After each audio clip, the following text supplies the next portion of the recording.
right?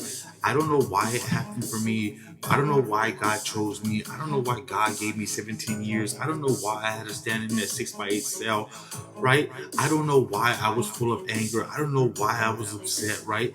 I don't know why I felt broken, but all I knew, right, that I got to a point where I was going to use this pain and I was going to turn it into my strength and I was going to turn it into my power.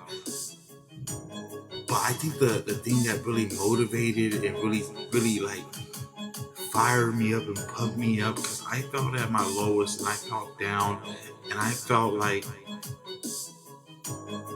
everyone gave up on me, including myself, including myself. And that gave me something to fight for. I believe that really gave me something to fight for. Like, I'll be real with you. I think that gave me something to fight for. I had something to prove.